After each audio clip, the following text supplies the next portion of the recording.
Comics.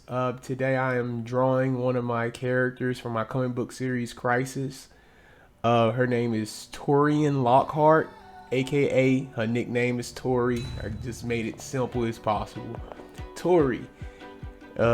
Tori, she's like the hippie of the group, clearly. I mean, if you've seen me draw her before, most people that's on TikTok, they've seen me draw her several times. Within the story, Tori, she's what, white Caucasian hippie, pretty much, with dreadlocks and piercings. I mean, that's kind of what I was going for when I first kind of created her. I was like, I need people that can like a bunch of people that's not gonna synchronize with each other properly. You know what I'm saying?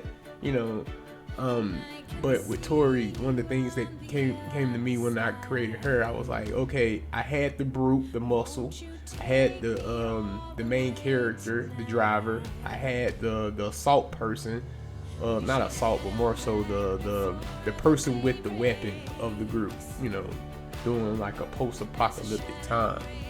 But when I originally designed Tori, in fact, Tori don't even look the same way she looks from the first moment I drew her. Tori, I did like a little character sheet back in the day when I first designed her.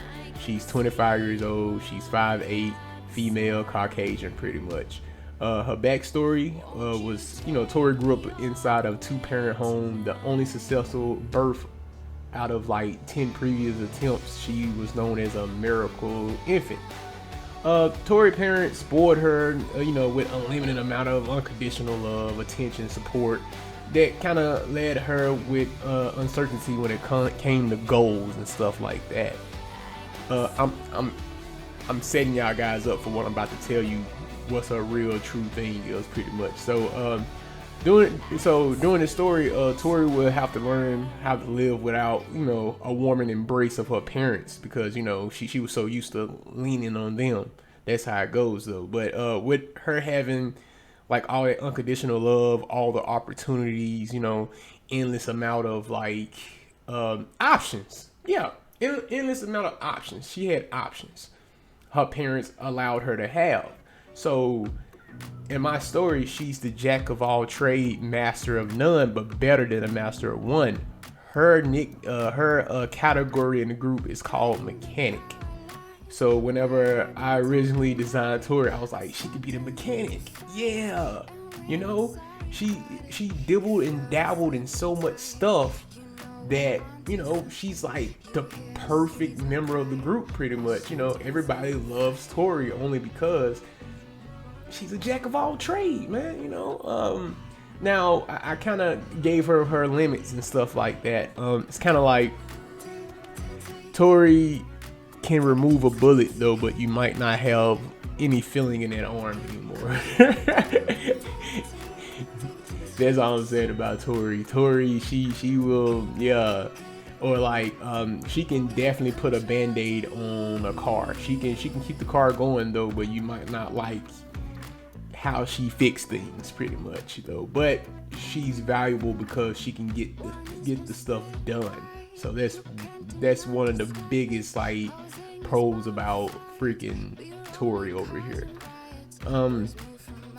Other than that, Tori, she's one of the things I gave her anxiety, bad anxiety too. But her parents helped her a lot with her anxiety though. But since the disappearance of over half the Earth's population, of course you can only assume her parents is not around anymore though.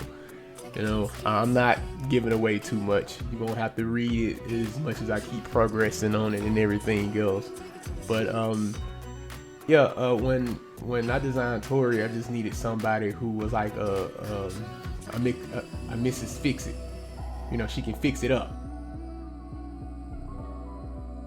Notice I have problems with anatomy when drawing though, but I have a book called what's the heck is that book called? The anatomy of it's called the anatomy of sculpting, but you can use it pretty much with anything, especially if you're drawing anything like that, 3D modeling and stuff like that. I use the book just if I can have an understanding on anatomy. Or I also use my creative brain that, I go to the gym, so I kind of understand how certain muscle groups work. But like I said, whenever I'm struggling with it, I turn to the book that I got that helps me out with those things.